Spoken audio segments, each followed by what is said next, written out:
Mendidik dengan hati, bukan dengan luka. Assalamualaikum warahmatullahi wabarakatuh.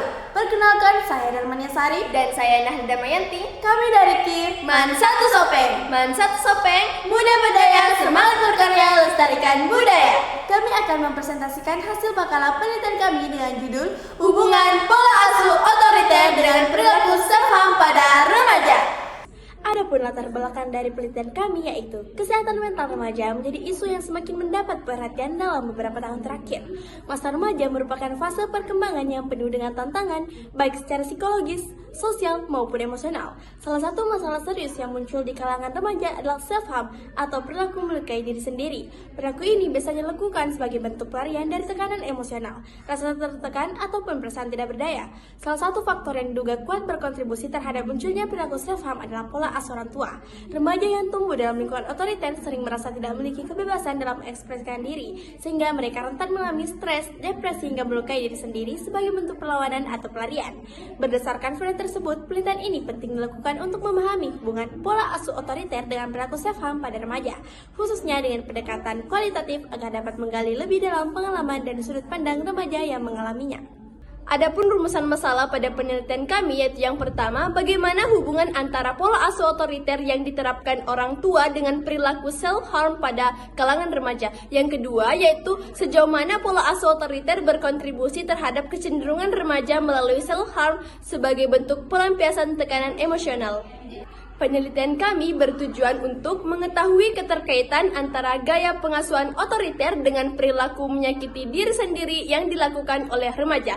Selain itu, penelitian kami juga bertujuan untuk menganalisis sejauh mana pengaruh pola asuh otoriter dalam membentuk kecenderungan perilaku self-harm sebagai respon emosional negatif pada remaja. Metodologi penelitian kami yaitu menggunakan pendekatan kualitatif dengan desain pretest post-test satu kelompok, bertujuan memahami pengalaman subjektif remaja dengan self-harm serta melihat perubahan sebelum dan sesudah intervensi.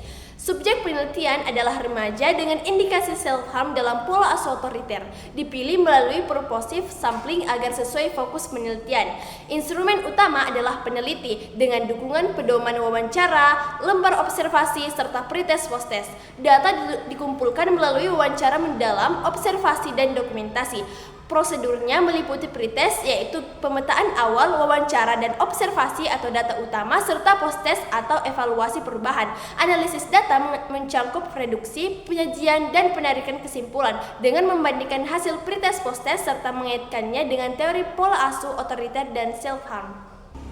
Adapun hasil dan pembahasan dari penelitian kami. Hasil penelitian menunjukkan bahwa remaja yang diasuh dengan pola asuh otoriter cenderung lebih rentan melakukan self-harm, tekanan emosional akibat kurangnya ruang untuk menyampaikan pendapat, hukuman yang keras, serta komunikasi yang terbatas menyebabkan remaja merasa terjebak dalam situasi yang menekan. Bentuk perilaku self-harm yang muncul antara lain menggores kulit, membenturkan kepala, dan bentuk perilaku melukai diri lainnya. Wawancara dengan subjek memperlihatkan bahwa perilaku ini umumnya dilakukan untuk meredakan stres, mengekspresikan perasaan marah atau kecewa, serta sebagai bentuk mencari perhatian dari lingkungan sekitar.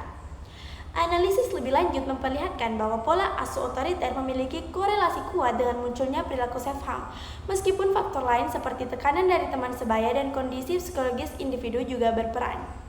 Kesimpulan dari penelitian kami yaitu pola asuh otoriter terbukti berhubungan dengan meningkatnya risiko perilaku self-harm pada remaja.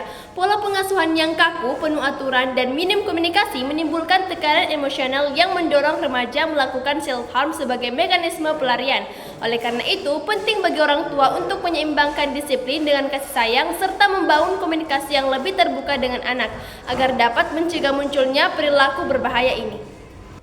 Sekian presentasi penelitian dari kami. Wassalamualaikum warahmatullahi wabarakatuh.